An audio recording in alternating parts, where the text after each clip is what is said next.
What is up, Netflix fans? Welcome back to my channel. It's been a long time since Season 1, but Black Summer Season 2 is finally here. Was this a zombie show that worked for you? And do you believe Season 2 can be better? Let's do it. So in this new season, winter comes with cold-blooded new challenges during the zombie apocalypse as frantic scavengers and violent militias battle the dead and desperate.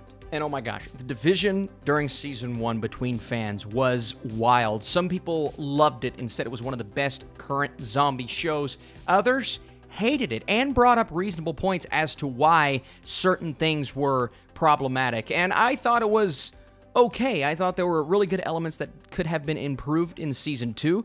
And we're going to talk about some things that were improved.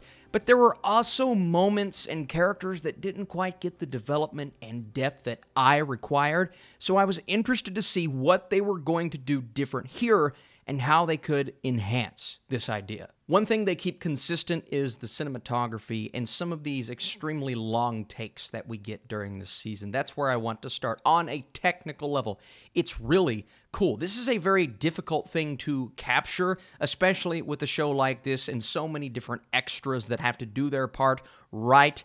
And then we continue the shot and there are no cuts in between. And there were a few episodes where it was just a lot of one takes. I'm a sucker for that kind of thing.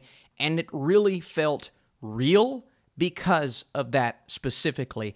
And the show almost, way more so than Season 1, in my opinion, feels like a documentary at times. I mean, we are starting out with a bang in this first episode. And funny enough, that's what we ended on at the end of Season 1, a big 30-minute scene of action and battles and people taking out each other because no one really trusts anyone during an apocalypse.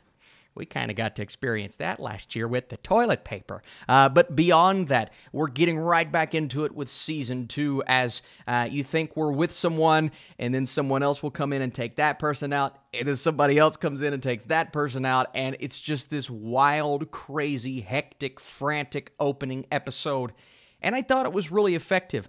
Less stupid mistakes in this first episode because we know in times of trial and hardships, people are going to do things that don't seem maybe as smart as they should seem. And we do get a lot of that in Season 2. But they definitely sort of course-corrected there with giving us characters with more compelling qualities this time around. But we're also still with some of the characters that we knew in Season 1. And really the ones that get the most development are Rose, played by Jamie King, and then we have Anna, who is her daughter, played by Zoe Marlett. And of course we saw them reunite at the end of Season 1, and that was definitely compelling. But this time they're trying to trudge through this snowy landscape, and that's one of the big themes here is Game of Thrones. Winter is here, and obviously it's going to make things a lot more difficult, and they are going to encounter other characters with a very similar objective as theirs, but conflicts often clash when you have so many different people trying to survive,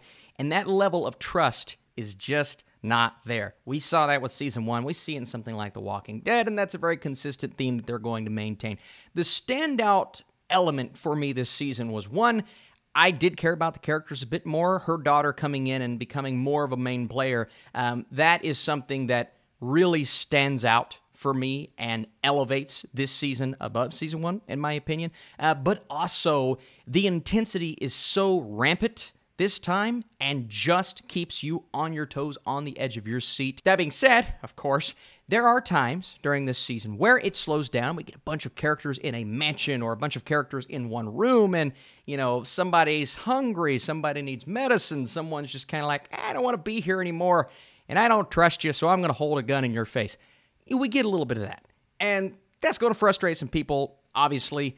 And there were times where I thought the character decisions just didn't quite fit what they were slowly building up with that character, if that makes sense. But, again, kind of going through what we went through last year and seeing how people act in times of crisis, part of it did feel a little bit more realistic than Season 1, I'll say that much. And you add in the style of this show. That's one thing I really want to talk about, is how this show is put together. Not just the title card being put on each episode, well, multiple title cards, but it's the narrative structure of showing us the resolution, not spoiling anything, of course, when they show us, but showing us the resolution of how a bunch of different people come together, or the fallout of that, and then flashing back, always cutting to black, and giving us the build-up to that moment. And we're going to fade to black and cut to black about 100 times in this season. And if that kind of storytelling bothers you, I don't know if you're going to like it, but I actually found it to be extremely compelling in a way. I thought for the most part it worked, and we're picking up with a lot of different stories. Now, that's something else that I foresee, bothering many people, is they're going to watch this and say, well, what was the point? Right? It feels like every show like this, there's always one main goal for all of our characters, and this feels more like just following around a bunch of different groups of people trying to survive, even though we do leave off on a huge cliffhanger at the end of this season. And, it's not going to work for everyone, and I myself had questions at the end as to, why we didn't get more of a cohesive goal, but at the same time, I found it really interesting that they went down that route and they told the story like this, and we get to see all of the different interactions and so many different characters in this location, and fighting against the elements, fighting against each other, and of course, fighting against the zombies. So a lot of different things at play in this season and a lot of different characters, but the focus always, sometimes comes back to Rose and her daughter and a lot of those characters that they interact with there. Not all of the acting was perfect, but I do think the performances were better off this time around as well. So what Black Summer managed to do is they did manage to improve on a few things in Season 1 that I thought they had potential to improve on. So first off, if you enjoyed this Netflix review and you like what we're doing on this channel, be sure to smash that thumbs up down below and stay with me. We're moving into a new house. The set's going to be a lot different soon. Black Summer Season 2 dives even deeper into the human interactions, but the narrative structure and brilliant cinematography were the standouts this time around.